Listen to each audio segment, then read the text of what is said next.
medium enterprises opt for free and open source software. How do we get started with the migration plan?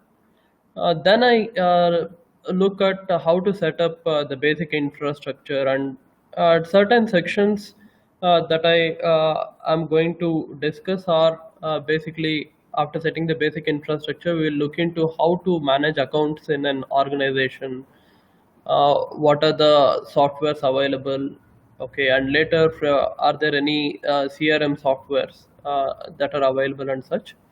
And apart from that also, another interesting tool that I came across was how to set up a pos. Okay, if you have a small shop, how to have a point of sales software. And then another thing is in the publishing industry, be it desktop publishing or image editing and such, how can FOSS be leveraged here? And finally, how can educational institutions also benefit from free and open source software? So this is the agenda for the today's session. Okay. So before I actually come into the discussion of free software, let's also try to understand the significance of software. Okay, so software, as we know, has become indispensable in our lives. Okay, we are everywhere. We see that software surrounds us. Okay, it's really difficult to imagine our lives without software, and all this has happened because of this buzzword called automation. Okay, so we wanted to do things at a faster pace, cut down on the costs and such, and this gave rise to software. And because of the introduction of software, people found out that there was significant cost reductions. Okay, in so it totally changed the way in which solutions are being developed. Okay, so earlier we used to go to the point of the problem and then try to solve it, but these days solutions are so developed that solutions are now walking to our doorstep, or even to our fingertips on our mobiles and such. Okay, all this is because of the software. So uh, that's the significance of software. And since software has a significance, such a significant role to play in our lives, okay, we should also be careful as to what kind of software do we use in our daily lives. Okay, so is it the right software that we are using, and such. So this gives rise to a significant question. Okay, lot many of us have used software in our daily lives, but this is some question that we need to ask ourselves. So when you are using software, is it you, the user of the software, who is controlling it, or someone else? Okay, a lot many times the answer is, okay, it is not the user who is controlling the software the way it is supposed to behave to. Rather, it is the developer, or indirectly the company that hires the developer, that is controlling the software. Okay, so is this a good thing? Is something that we have to discuss. Okay, how uh, what are the problems in such a kind of a software delivery model and such. Okay, uh, again, while using software, okay, be it a mobile solution or such, so are we in total control of ourselves? Okay, is it really obeying the end user? Uh, whatever, or so we usually think, okay, when we interact with software, when we make use of software, we feel that we are in total control. The software is obeying our orders and such. But in reality, it's not completely true. The software first obeys the company that has developed it, and then obeys you as much as the company wants it to. Okay, that's the reality of the majority of the software today. And this software is called as the proprietary software, the closed source software.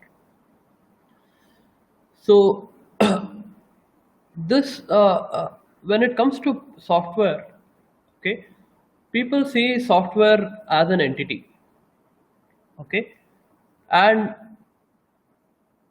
sometimes, okay, the ownership of this software is a bit confusing. Let me give you an example. Okay, suppose I buy a new automobile. Let's say I purchase a car, and then I'm the sole owner of the car. Okay, I can do whatever I want with the car that I have purchased. Okay, even that is an entity. But however, that's not the case with software. Okay, especially with the case of the closed source software or proprietary software. Even after paying hard earned money, okay, for purchasing software, we are only granted a license to make use of the software. Okay, we are not the really real owners of the software. And because of this, okay, because of the very closed source nature of the software, what do we mean by closed source software? uh, the internal workings of the software, okay, are not released to the customers. Okay, typically it is nothing but the source code. The instructions that are written to make this program work are not released. Okay, all that we get is a program, the end product, which is a binary which runs instructions as written in the program. But the users are not having the freedom to have a look at the software. Okay, and that's why the instead of, in the ideal situation, the users controlling the program, it is actually the program that controls the users. Okay, or rather, it's the organization or the company that builds the software that controls the users. Okay, so what can such closed source software do? Okay, why is it bad? Okay, so there are several reasons. I have listed only some of the reasons. Okay, so because of its very closed nature, okay, it can also snoop on your system. Okay, it so there is a serious concerns of privacy when we are working with the proprietary software. Okay, it could without your permission delete or modify your files. Okay, sometime back, Amazon deleted books, the book by the title 1984 and such. Okay, and one of the major issues with proprietary software is of its hefty licensing costs. Okay, so this is one particular way of model where the software is being purchased by the user after paying a licensing fee, and then uh, when compared to other domains, okay, where trade is being done, okay, when a unit of a product is being sold, and when we want to come up with another unit of the same product, let's say if a company has the know-how of building a car and such, okay, significant amount of money is spent in actually building the car. Okay, once the car is sold, if I want to build a second car, again there is some amount of money that is being spent again. Okay, because it is a physical entity. But however, software is not a physical entity, it's mostly a logical entity, and the cost of replication is almost next to zero. Okay, so there is not really any physical cost in replicating the product. Okay, even then, okay, the companies these days make people buy software by paying hefty licensing costs, and when people cannot afford such huge costs, it results in a problem called as piracy, especially in developing countries like India and such. Okay, so these are some things that had appeared in the news. Okay, in Mysore, some 2 years back, okay, the DTP owners and the internet cafes were being raided by software giants like Adobe and Microsoft. Okay, and the company's claim was that these people were not using legal versions and they were using pirated versions. Okay, so these people run businesses where they are offering internet for probably at a very throwaway price like 10 rupees a hour and such, and certainly they could not afford such huge licensing costs. Okay, and at the same time, the graphic designers or the DTP publishers had a different problem. Okay, they were using some tool called Adobe PageMaker, and for their purposes, uh, a version that was old by at least 10 years. Okay, so some 2001 version was sufficient. But however, its support has ended, and they were forcibly made to upgrade to newer versions where the newer features were not really wanted. Okay, so proprietary software promotes this bad thing of piracy, and as I said, it could also force you with unwanted upgrades. Okay, so well, for example, recently some a year or back, official support to Windows XP ended, and all systems that were running on Windows XP, whether they wanted it or not, they were forced to upgrade. Okay, a very good example was that most of our ATMs used to run Windows XP on them, and imagine the number of ATMs that are spread across the country, and how much amount of money or how much amount of Indian revenue has been spent for this unwanted upgrade later. Okay, and the major problem with proprietary software is that of the vendor lock-in, or what is also referred to as the golden shackles. Companies or people shell out huge amounts of money, okay, even if they are not happy with the service being provided with software, because they don't have any other option. Okay, and another thing is that they have already spent a huge amount of revenue on a particular proprietary product, and now it doesn't make sense to shift to a newer tool because of this huge amount of money that has already been spent, and this results in what is called as the vendor lock-in. Okay, you don't have choices. Okay, and this also creates problem in its maintenance as well. Okay, suppose you are using a particular piece of software, and at a point later you would say that I would want these additional features. Here, you don't have any choice but go back to the same vendor because only he can modify it. Okay, so this is one of the significant problems with vendor lock-in, and then because of the closed source nature, okay, we do not know the internal working of the proprietary software. It is even possible for companies to do unethical tasks such as build backdoors.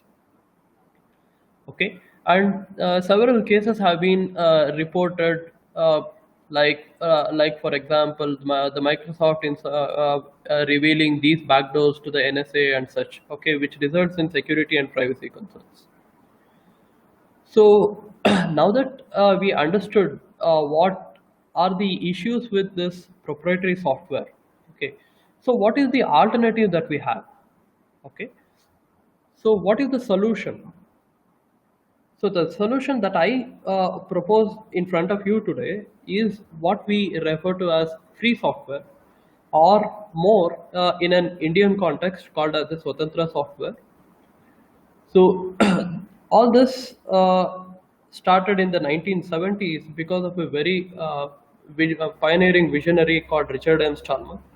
He started the GNU project. Okay, the logo that you see on the screen is that of the GNU Foundation. So he not only came up with a revolutionary stack of software that people could share and use, but also came up with a licensing called as GPL. Okay, which makes you legally free to share copies of your software. Okay. Now, anyway, let's not get into that particular domain, but let's try to understand uh, what is free software. Okay. So sometimes the word free is a bit confusing. Okay, it could be interpreted in different ways. So when we are talking about free software, we should mean that it is a software that respects the freedom of the users as well as that of the community. Okay, so an important warning here is free is not to be treated as gratis. Okay, or like free So if I'm using the term free in free software, I'm referring to free as in freedom, not as in some free chai. Okay, that's why free is more than just gratis. Okay, however, majority of the free software also comes at a zero price, but that is just a side effect. Okay, however, free software should not be interpreted as zero price software. Free software should be interpreted as freedom software or the Swatantra software. Okay, so because of the freedoms granted to the users, okay, unlike in case of the proprietary software where the program controls the users, here the user is in total control, he controls the program. And how is this achieved? This is achieved because free software guarantees four freedoms.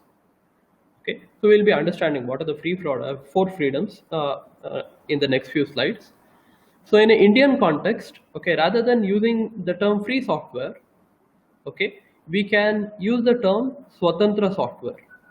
Okay, so free software is not Uchita Tantramsha, rather free software is Swatantra Tantramsha. Okay, that is how you have to interpret freeness in the name free software. Okay, so let's have a quick look at the four freedoms. Freedom zero, freedom to run the program as you wish for any purpose. Once you have a software with you, it is you who decide what you want to do with this computer, whether you want to run it at your home or at a office place. Okay, should be entirely decided by the user, and that's the first freedom called freedom zero. Okay, which is the freedom to run the program as you wish for any particular purpose. The second freedom is the freedom to study how the program works. Okay, so given a product, I should understand what are its internal workings. Okay, say for example, I want to understand how a particular building is built. I would go look into the blueprints, okay, and the plan and such, and try to understand how a particular structure is built. So if the same needs to happen with software, if I want to understand how a particular software is built, I should have access to the source code. Okay, the source code is nothing but the programming instructions that are written for to make a program work. However, when the program is to be run, the program will not be available in source form. Rather, it needs to be converted into an executable so that it runs efficiently. So what happens in the proprietary model is only the executable is shared, wherein you can only run the program, but you can never understand how the program is built because you're not given access to the source code. Okay, but the second freedom, freedom one, gives you the access to the source code, which is the freedom to study how the program works. Freedom 2, okay, the freedom to redistribute copies so you can help others. Okay, so it in our Indian tradition, okay, from our young childhood, we have been taught that sharing is caring. Okay, however, proprietary software builds a notion that, or the intellectual property regime builds a notion that sharing is stealing. Okay, that is not the case. Okay, so we should have the freedom to redistribute the copies so that we can help others. Okay, so a free software allows you legally to copy the software and share it with others. This is the third freedom. And then freedom 3, freedom to distribute copies of your modified versions. It is not only the freedom to share copies. After you understand the inner workings of a particular software, and if you're capable enough, you're also granted freedom to modify the software. Okay, freedom 3 is very much important. Okay, so there are some other software that are referred to as open source software. So they are worried about only giving access to the source code. Okay, the source being in the open. But however, some of them are restrictive, saying that we'll give you access to the source, but if you want to modify them, you have to come back to us and take permission. Okay, so that is the fundamental difference between the free software and what some people refer to as the open source software. Okay, so a better term to always use is free software, or to club them together and call them as free and open source software. So when you heard about all these four freedoms, okay, some of you might be wondering, I'm not a developer, I don't understand the source code. Even if I'm given the source code of a program, okay, why should I be bothered about the source code? I don't really understand. Okay, but even if you are not a programmer, okay, at a later point, if you want to modify the software to add more features and such, you are always free to take it to a person who can do this. Okay, this is where you are liberated from vendor lock-in. Okay, suppose say you have obtained a free software from a particular company X, and you are not happy with its service, or you want modifications, you are always free to choose another company Y and get it modified. Okay, so that's another benefit of using software. So just to summarize, with proprietary software, okay, you can never understand the internal working. However, with free software, you are granted access to the source code and also granted permission to share and modify. Okay, so this entire free software is built around the idea of the community here. So, who builds this software? It is the community. Community is the producer, and who makes use of this free software? Again, community itself. So the community is the producer as well as the consumer. So this is a very cooperative model and a very successful model based on which a large stack of software has been built across domains. Now, let's come to the main topic. Uh,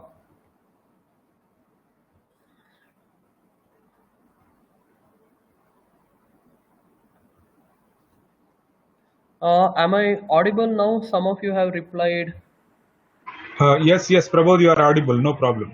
Sorry. Okay, okay. I didn't see the message. Okay. Yeah, yeah. Yeah.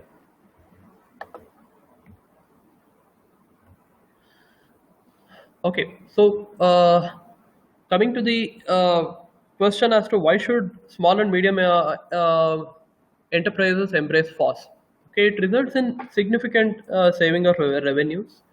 When you're starting a new company and you're not guaranteed how much success your product would be or such, okay, investing huge amounts of money on software licenses is not the way. Okay, uh, so you could always employ FOSS. Okay, uh, and then as we have discussed earlier, you don't need to be locked into a particular vendor.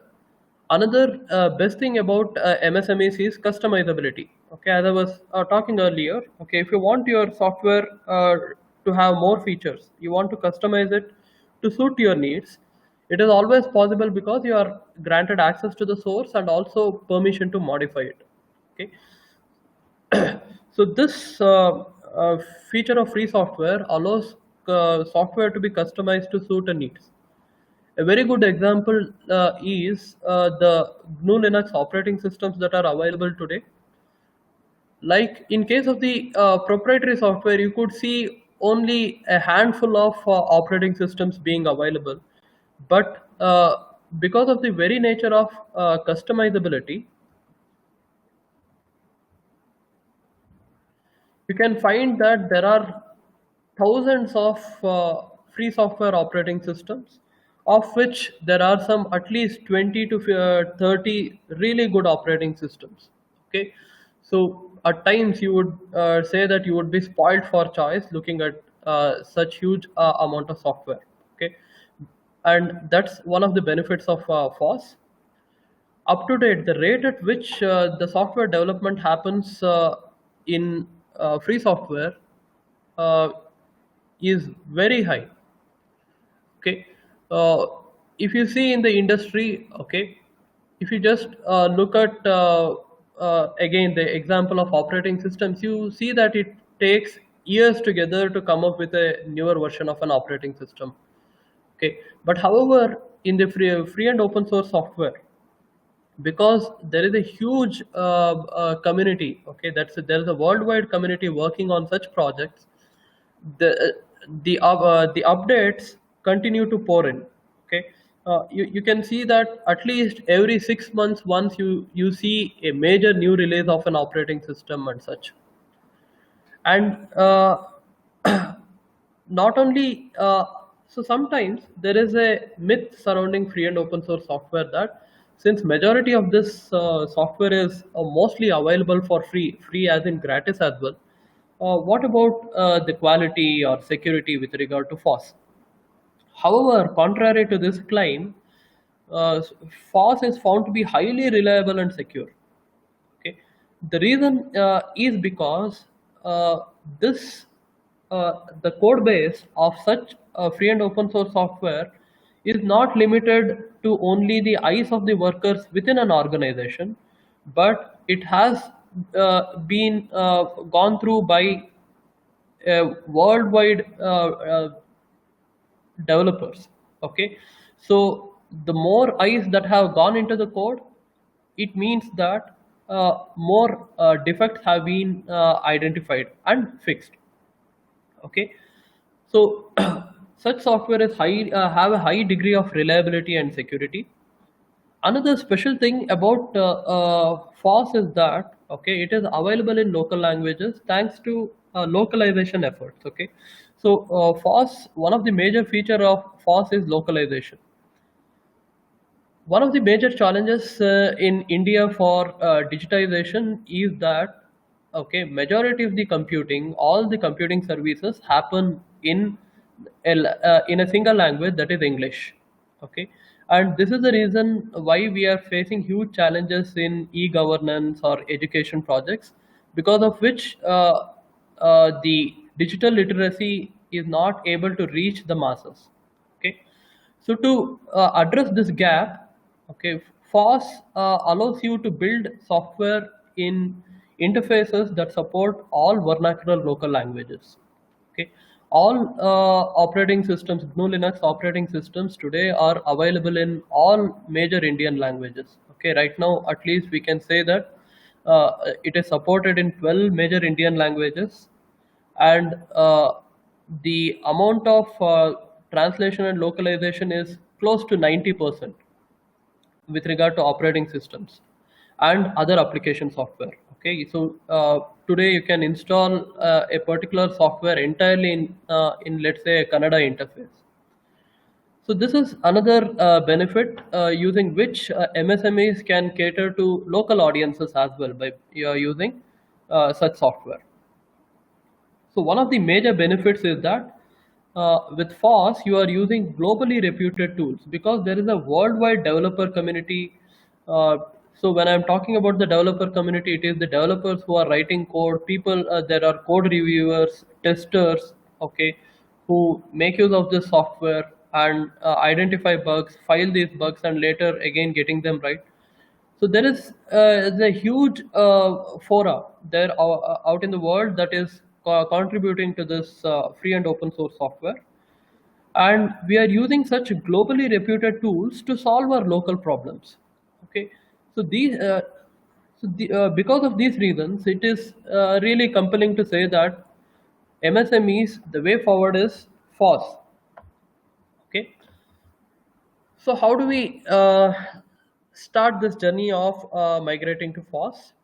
Okay, so if you are a MSME planning to make this migration, okay, first come up with a very nice plan. Okay, identify your requirements properly.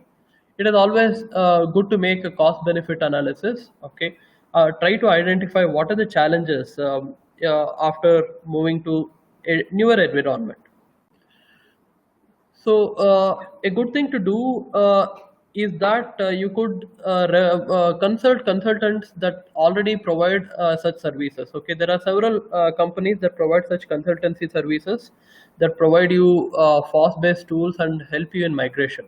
Okay, so again, you don't need to hire a new IT staff to do this. Okay, you could go to companies and get them as services. And at the same time, look for any success stories and case studies that are already available. uh, it's always good to listen to others experiences and then get with this migration. So from here on, okay, I will share some of the free and open source software. So first, to get started, okay, so I'm going to discuss the basic in how to build basic infrastructure. So when you are building a basic infrastructure, every computer should run an operating system. Okay, most often these days, okay, these computers either come bundled with Microsoft Windows or such, or people install Microsoft Windows. So I just made an estimate looking at their web pages. Okay, a single Microsoft Windows 10 Pro edition costs you about roughly 7,500 rupees. And because of the insecure nature of this operating system, in addition to the operating system, you need to also install an antivirus software or a firewall and such, which again are around 1,000 rupees per year. Okay, so these are recurring costs. Okay, and again, running such antivirus software sometimes may slow down your systems and such.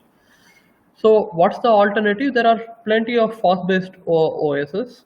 Okay, a good thing about these are they don't require antivirus. Okay, these free software operating systems uh, are very secure. Okay, they have been tested well, and that's why there are no such threats, and most of them are available for gratis. Okay, if you are good enough to install it on your own and find configure it on your own, then the cost involved is roughly zero. Okay, so one of the most popular desktop operating systems is Ubuntu 20.04, and people looking for official support, it is supported by a company called Canonical. Okay, similarly, you can go for Fedora, which is supported by Red Hat. Then uh, currently the uh, operating system that I use, Elementary, which has a very good graphical user interface, is also available. And then there is a specific Indian Linux distribution itself called as the Hamara Linux, very customized to Indian audiences. Okay, all of these software are readily available. And if you say that you want official support, I don't want to be involved in the support and maintenance activities, you do get them at a particular cost directly from these companies or from third party companies also. Okay, so after building so another part of the basic infrastructure is on a day-to-day basis we require an office suite. Okay, it could be for editing a document, maintaining a spreadsheet, or making presentations and such. Again, uh, if you look at the Microsoft products, we have a Microsoft 365 thing, which comes at a certain price as shown here. And another thing is that it requires internet every time. Okay, uh, suppose say you are using it in an offline mode, and if you have not connected to the internet for certain amount of time, it switches to a reduced functionality mode, where you will not be able to use all the features of this software. Okay, so say like you would be able to only print but not make changes to the document and such. It will switch to a read only mode and so on. So these are some unwanted features. Okay, similarly, talk about another proprietary suite, Adobe Acrobat allows you for document editing and such. Its licensing cost is too prohibitive, like 1,000 rupees a month. So what are the fast-based solutions here? Then one of the very good Office suite that is available today is LibreOffice. The presentation that I am giving today is designed using LibreOffice. Okay, another thing about LibreOffice is that it keeps things to a minimal extent. Okay, So you might have seen with MS Office that with every new release, their entire UI is changed. You again try to figure out where the menus are and such. But LibreOffice keeps its user interface minimal, but at the same time provides you lot of features from within it. Okay, you don't need to add additional plugins. Say for example, you can directly export your documents to PDF and so on. And if you are a company which wants a cloud-based office suite, okay, you do have it. Okay, Collabora provides you cloud-based service using LibreOffice. And another major thing about is a company is it requires a file sharing and collaboration platform. Okay, because there are several employees, you would require a collaboration platform using which files could be exchanged and modified and so on. So one of the most popular services is offered by Nextcloud. Okay, most of you might be using the Google Drive and the Google Suite, but Nextcloud is far better because you don't have any privacy issues. You need not be worried about your data being sold to advertisers or competitors and such. Okay, so one of the things about free software is that it values your privacy. Another similar file hosting platform is OnCloud, similar to Nextcloud. Okay, and all of these are the good thing about these are that you can host them at your premise if you want. Okay, in such a case, it costs you nothing. It's almost zero cost, or you could go to a provider and get these services for you. You could have an outside cloud service provider providing you such services, and at a very nominal rate when compared to the proprietary versions. After building the basic infrastructure, okay, so another section are the graphical designers, okay, who run DTP shops or photoshops and such. Okay, small photoshops. So again here we have again a very good set of tools, okay, that are not only used by amateurs but also currently being used in the industry. So one such tool is GIMP, okay, which is a popular fast-based alternative to Adobe Photoshop. Okay, it has all the features of Adobe Photoshop with additional features. Okay, something that if you are a graphical designer, that you need to give it a try. Okay, and if you are into video editing, animation, 3D modeling and stuff, you want to develop games or render movies and such, one of the most popular tools is Blender. Okay, Blender is a very advanced piece of software that has been used in actual movies. Okay, uh, then another kind of a small and medium enterprise could be DTP shops, and for this uh, we have Scribus, which is an alternative to Adobe PageMaker and the rest. Okay, good thing about Scribus is that it has local language support, so any newspaper that wants to run a local language newspaper can use Scribus for page layouting and page editing and stuff. Okay, a Andhra newspaper called Praja Shakti runs its entire operations using Scribus. And another graphics editor is Inkscape, which allows you to create nice images and logos and such. Okay, this is for the publishing and image editing. Any queries? No. Okay, let me continue. Okay, so one of the important thing, a day-to-day activity in organizations is about accounting. So here I want to introduce you to a tool called GNU Kata. Okay, so Kata means accounts. Okay, and GNU is the name of the GNU project. Okay, which started the free software movement, and that's why this tool is called as GNU Kata. And it's a tool that was exclusively developed in India and developed for India. Okay, it is a made in India, made for India accounting software. It was developed by a one of the pioneer in the industry that I would call Krishnakant Mane. He is one of the first visually challenged IT entrepreneurs. He started this project, and his foundation, Digital Frontier Foundation, has developed this Blue Kata. It is developed as an alternative to the expensive Tally software. Okay, majority of the companies today in India use this Tally software.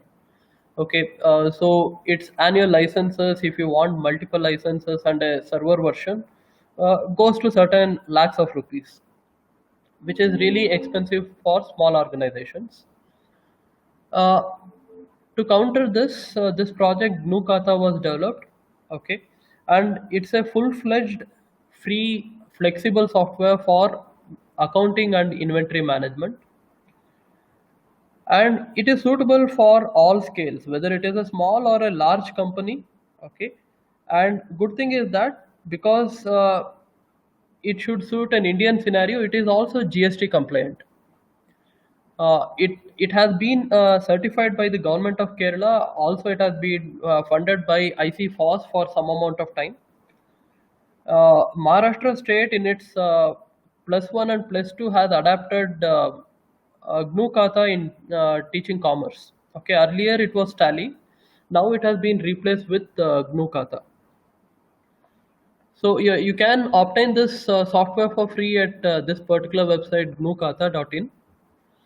So what are the major features? Okay, people in accounting may appreciate these features. Okay, so it is compliant with GST and VAT. Okay, it has automated accounting entries, easy migration from other software. If you are already using Tally and you have all your document reports in Tally, you can easily migrate them into GNU Kata. Okay, GNU Kata can work with other formats as well. Okay, it can maintain sale and purchase registers for GSTs, and it has a very good reporting facilities. You can generate and export reports in different formats. Okay, auditor friendly spreadsheet formats, and the best thing is that it is free and open source. Okay, uh, and also it is highly customizable to suit your needs.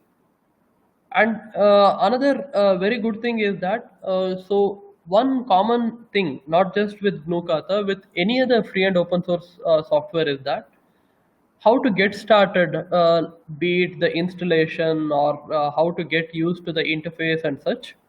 So these people at GNU Kata not only developed this software product, but also have come up with nice video tutorials. Okay, they are available freely on YouTube. Okay, so looking at this video tutorial, anyone can actually install and configure this particular software. Okay, so these are some of the good features of this, and I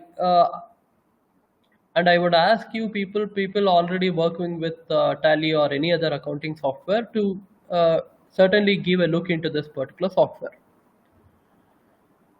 Then you have a open source CRM, okay, Suite CRM, which is an alternative to Salesforce.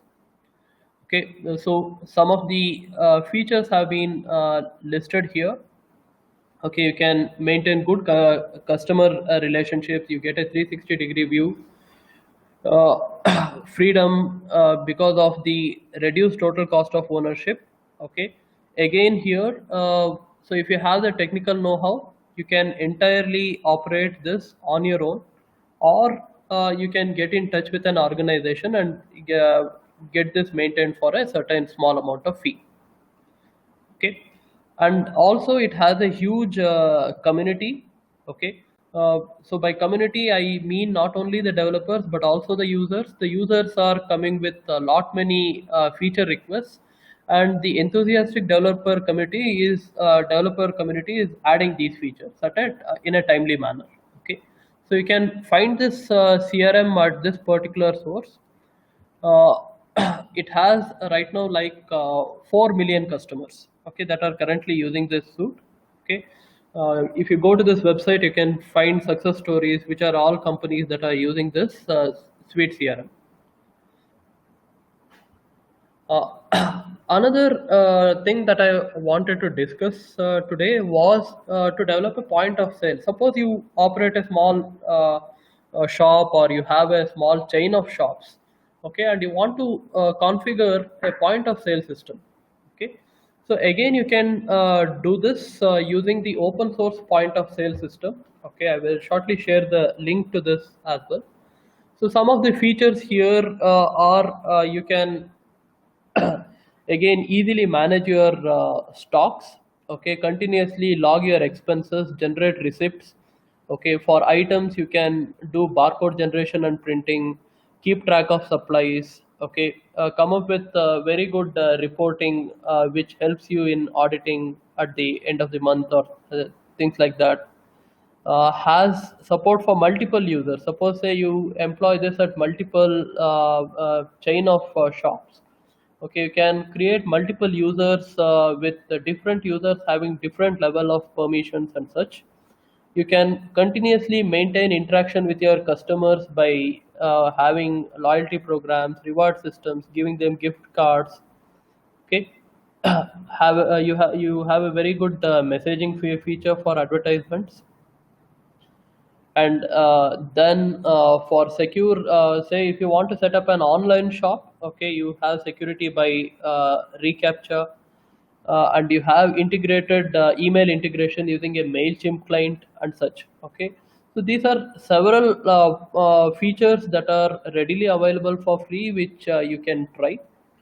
uh, Before you so this is the link where you can uh, get this particular piece of software. But if you want to see how this particular software works, you could go to their demo site as well.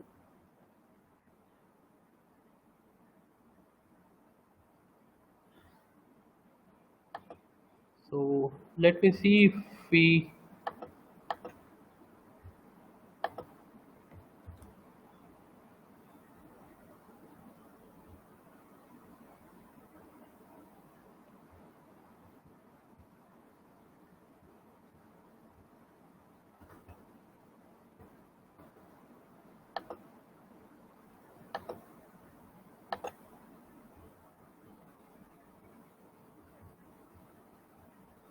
so this is the site where they can you see this screen?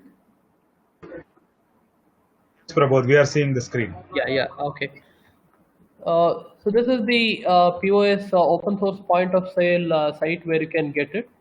Okay, if you just get into their demo page, okay, so you can see all of these features available here. Okay, you can look into customers, items, add new items, okay, see what are our items already there. All of these are readily available. You have very good reporting features. Okay, you could see already several standard templates available, okay. So you have gift card facilities, okay, sales facilities and so on, messaging facility. You have a messaging facility by which you can send messages to your customers, okay. Keep track of your expenses. So it is a ready project that you could start using. All you could do is just go to this site and download it, okay. And this project is maintained on GitHub. So if you are a developer, you want to contribute newer features to it, okay, you are welcome to do so. So this is one software that I wanted to discuss. Coming back to the presentation, this was the open source point of sale.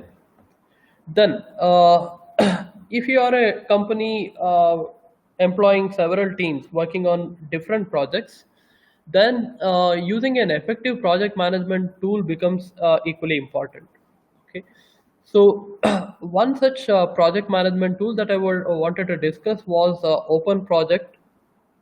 Okay, available at this link that I have shared here, openproject.org. So it has several facilities. Okay, several facilities for project management. You can do the project planning and scheduling using Gantt charts, milestone schedules, and such. Okay, you could build a product roadmap. Okay, task management and team collaboration. How you could uh, create collaboratively perform a shared task. Employ good engineering practices such as Agile, Scrum, and Kanban into your project project process. Okay, it has a very good bug tracking facility. Okay, where you can log the bugs, log and report the bugs. Okay, and appropriate people will be notified and they will take appropriate action. You could also keep track of all your resources like time tracking, reporting the cost, budgeting, and such. And apart from that, and another good feature is the wiki. Okay, when you develop a project, okay, the project will be a success if it has very good documentation along with it. Okay, so even though let's say you have developed a very good project, but a very little documentation is available in form of user manuals or such, then it may not be used by the community, okay, or the customers. So it also has a inbuilt wiki feature where you can develop a very nice documentation which could talk about how to install the software, how to make configurations, how to maintain it over time, and such. Okay, so these are some of the good features of this open project, which makes it a compelling software for project management. Okay,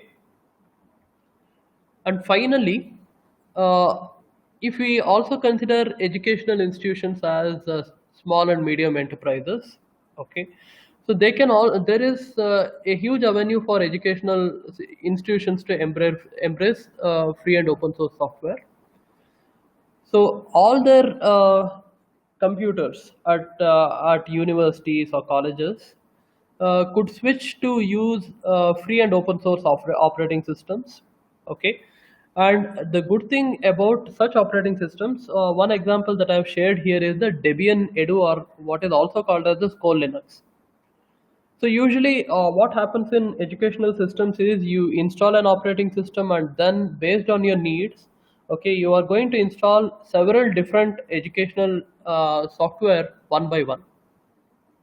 However, Debian Edu packages all such commonly used educational software as a single operating system, and once you install this operating systems, all these tools are readily available. Okay, so this is how the colleges can switch to free and open source software systems on their computers, especially in their labs. Then distance learning mode is quite becoming common these days, and for this you have the OpenEDX platform. Okay, so which allows you to create online courses, okay, customized to suit your different needs, and it is a very popular platform. Okay, as you can see, it is currently being used by EDX, IBM, Microsoft, MIT, and such.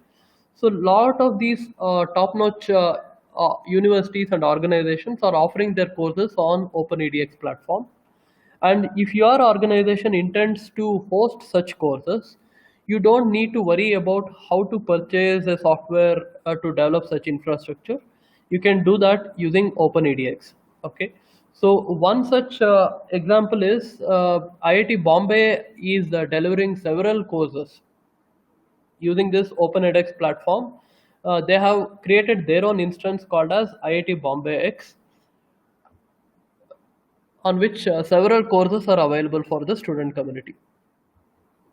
Another thing, again, educational institutions also require a ERP or a school management software, so which will manage all their daily procedures as fee payments, admissions, and so on.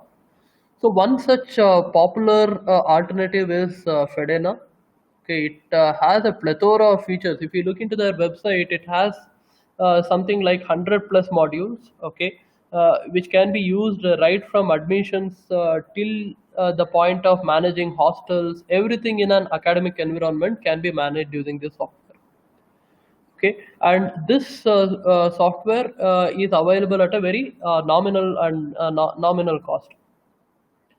Another thing is content management. Okay, how do we host our courses? How do we maintain the content and such? So we have a time-tested learning management system, Moodle, which is quite popular. Okay, across educational institutions, because of which you can deliver your content online to students. Okay, create several activities like conducting a quiz. You can conduct a poll. You can take attendances. You can give assignments. Okay, you can conduct and then these assignments can be subject to plagiarism checks. Lot many such things are possible with Moodle. Okay, because it is around for like 10 to 12 years, there is thousands of plugins available for Moodle, making it a very good choice for a learning management system. So with this, I come to the end of my presentation. So in our presentation so far, we understood what is free software or free and open source software. Okay, and we also looked at how we could migrate to free and open source software being an MSME. So at the end, I again urge everyone to explore this free space and break down this digital shackles and be free. Okay. So thanks again. I am now open for questions. Rajesh sir, you can take over. Yes, sir. Thank you very much, Prabodh, for your contribution. If there are any questions, I request the audience to use the Q&A box. I see a hand raised, so I'm going to unmute that person and ask them to interact. Just hold. In the meanwhile, in the Q&A box, there is a question, Prabodh. What is the Yeah. compatibility of LibreOffice with Microsoft products? Say, if someone mails me an Excel file, can I open and work with it in LibreOffice? Yes, LibreOffice works with all the formats of MS Office. Earlier, it used to be a issue that when a Excel file or any particular format that was in MS Office, if I try to open in LibreOffice, maybe there used to be some changes in the alignment or some data loss or something like that. But now things have been if you are using the latest version of LibreOffice, okay, it is completely interoperable. In fact, even the open formats in which you save LibreOffice uh, can be exported into these proprietary formats like PPT or XLS and so on. Okay, LibreOffice provides you that feature as well. Okay, Yeah, wonderful. That's I have been actually using LibreOffice for the past 11 years, and it has been serving me quite very well. Whatever we can do with Excel or PowerPoint or Word, we can do it with LibreOffice as well. So, yeah. great fan of Uh, LibreOffice actually. Yeah, and especially for people writing scientific reports and such, its equation editor is really good. Okay, Yeah, you could write LaTeX-like documents using LibreOffice. Actually, that's right. That's right. I'm finding it is taking time for me to unmute people, unmute the person okay, who raised their okay. hands. But is there You are could any type further them in the questions? question box also. Yeah, if there are any questions, I would request people to put them in the QA box, and we will answer those questions now.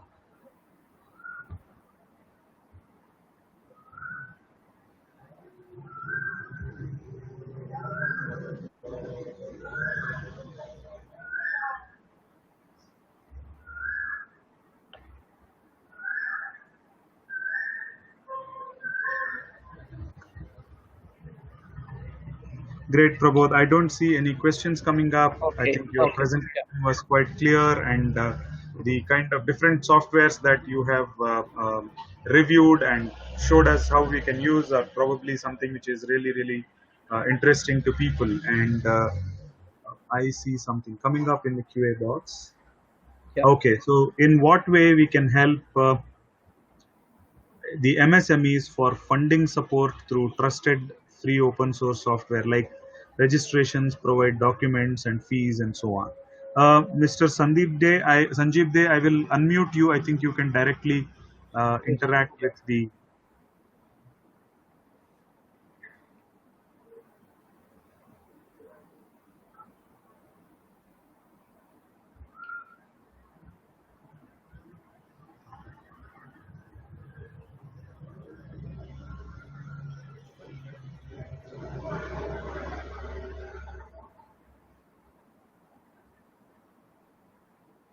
But I think in the meanwhile, you can Yeah.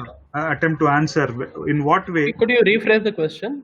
Yeah, in what way can we help the MSMEs for funding support through a trusted free open source software like registrations or Uh, provide documents and fees? Like I think he's yeah, trying to talk about how yeah. registration for MSMEs, like on as an MSME unit you have to register, or you have to provide documents for the government in terms of this thing. Is there any free open source software in that dimension? Okay. For this question, the answer would be I'm not really aware of it. Okay, maybe there could be some e-governance portals where they could look for such registrations. Again, here it is FOSS comes in the place where we want to leverage or reduce on your software spending, digital infrastructure, and such. But as such, creating businesses, the legal portions like registrations and such, I'm not aware. But again, FOSS is also a very good space for MSMEs. This is another thing that I forgot to tell. Okay, so you can build very good digital solutions based on FOSS. FOSS should not be confused that the software is being shared for free. You can certainly charge for free and open source software, and there are very good examples of companies running on this particular model. In Bangalore itself, there are several. There is one company called as Deeproot Linux, which provides email servers and hosting services, and it entirely runs its operations on free and open source software. So you Yeah, sir. can Thank you. start a startup with FOSS. Oh, wonderful, Hello, wonderful. hello. Sanjeev, Yeah, you can, Yeah, you can. audible. Am I audible? yeah, yeah. Go ahead. Actually, I want to know. Actually, we are working on MSME last several years. Okay, and Uh, recently we got approval as a business incubator under MSME. okay, Okay, okay. and we have other service also. Hmm. So that's why we want to make a software. Okay, to Yeah. connect all the MSMEs who are scattered outside the West Bengal, okay, Okay, like okay, Bihar, okay. Jharkhand, Odisha. Hmm, hmm, hmm, So hmm. my question is that if we want to launch a software, okay, to Okay. connect Yeah. them, to support them, Hmm, uh, hmm, hmm, hmm. so in what way we can use this FOS? Okay, so basically you are looking at kind of a networking initiative, right? You want to bring Yeah, in yeah, yeah, several MSMEs yeah, and such. So yeah. the thing with FOSS is that, okay, you don't need to reinvent the wheel. Okay, you can just adopt an existing tool to Okay, suit your needs. Okay, so there are plenty of software that allow you to build social networking platforms. Okay, or you can use an existing such social networking platforms also, if it suits you, or you could slightly configure. Example could be like there is a community called Diaspora. Okay, and you might also have heard of this Mastodon network, social networking, all these decentralized networks that you hear about. Okay, so you could readily use such platforms for doing this social networking kind of a thing. Okay, it's not that's like a social networking. okay. That means in a professional way. Okay, Okay, how yeah, we can help got them. it, got it. See, Okay, you and could for that use this purpose we can social also networking. charge them, no? Certainly, certainly. Okay, so free software or FOSS never talks about not charging money for the free software. Okay, some of the free software, people who developed it have released it for free, but it is not a mandate that free software should not be charged. Okay, we are just Actually, we worried were about talking freedom. with some companies, okay, software companies, and they Yeah. ask for more than 30 lakhs for Okay. developer software. Okay. Okay. Okay. Okay, so it's a very big amount for us. So that's why we think we go for first time. If it is good, then we can go for future for further software Okay. development. So as I said, you could probably do a survey once. Okay, there is something called as a free software directory. Okay, but that's the GNU website, gnu.org. It maintains a free software directory. You can go and see whether are there any existing software that would meet your need, or otherwise if you want to build a custom software also, what you could do is, let's say that you have a business incubator. If it is tagged with an educational institutes, you can get interns or students actually to take up this task and develop the software. That I would hope be you one can way. refer us some companies from in Bangalore who probably help us. Okay, you could, if you could share me the exact nature of the problem, I can see. Let me see if what way I can help. Certainly. Actually, in a short way, we can say Yeah. we help the MSMEs Huh. for loan support. Okay, Okay. any kind of Uh, MSMEs loans. there had been some similar initiative. Okay, if I remember now. Okay, annually the MHRD conducts what is called as the what is this hackathon. I forgot the name. Smart India Hackathon. If you have Hmm. heard it of. Mhm. Okay, a Smart in SIH, where a very similar problem statement was put up by some of the ministry, and I hope solutions were also developed. If you could refer to that website, sih.org, I guess. Okay, I had just shared it on the chat window. Okay, Uh, probably people who have worked, there was a hackathon conducted. Teams were working on this particular problem, and some of them had actually won prizes as well. Okay. That could be another place where you could. And all the projects developed at SIH were supposed to be released under a open source license. So you Okay, could okay. probably So have a you can look share your at. number, sir. Then we can contact in future. Rai Okay, sir also is there. yeah. So, yeah, So I have just already shared. shared Prabodh's number, so you Yes, can sir. get in touch with Prabodh and ask your questions. Prabodh, I think what he Yeah, is trying to look at is to uh, have a network of MSMEs, and your yeah, suggestion yeah, yeah, that yeah, if there are existing tools with which we can easily build a network, if that yeah. can be used as an initial base, then I Mhm. think it is possible for them to build on that. So I Build think on that. Yeah. it's a good thing. You please talk to get in touch with Mr. Pankaj Sharma, Mr. Sanjeev Dey, and Uh, both of you can probably figure out something that may be useful for MSMEs, and that would be amazing. you could just drop in a mail or such. Okay, I've shared my mail ID as well. Yeah. Yeah. Okay. Wonderful, Prabhu. Thank you. I think we have overshot your time as Our well. I short. think it's almost 20 minutes more than what you had promised us. And with that, I would like to once again thank everybody present here and interacted with us to make this very interactive session. And it was pretty useful for all of us. I also got a couple of ideas to use some new tools, and thank you. I will explore them in the short while and keep you posted on that. Amazing talk, Prabodh. Once again, thank you very much for being a part of this Thank game. you. Thank you for providing this opportunity. Thank Welcome. you. So formally, I conclude this session. I think we can all, leave the session in case we are in a hurry to do so. I'm around for 1 or 2 minutes to just check the last minute messages and see what else I can do to help with.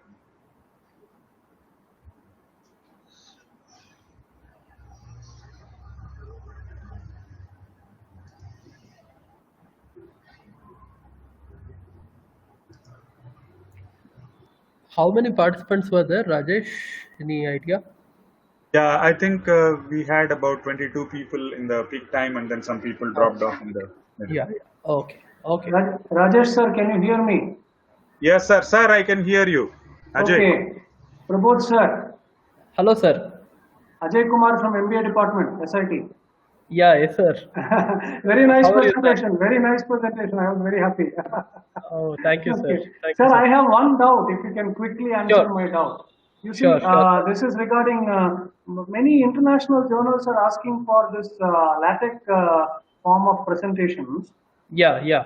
I have not practiced that. I attended one or two workshops on LaTeX, but I didn't get a hang on it. Now you Okay, were saying okay. this LibreOffice also does it. So if I have to learn, which one would you prefer? I straight away learn that LaTeX one or No, sir, uh, if your presentations has lot many equations and such, huh, okay, and if adding such equations is being a problem, uh, then you could use the equation editor also. But okay, LaTeX is again a free software, huh, and it is like a benchmark. Okay, huh, LibreOffice, I would not say that it would do 100% as what LaTeX can achieve. okay, But however, there are very good IDEs that have come up now.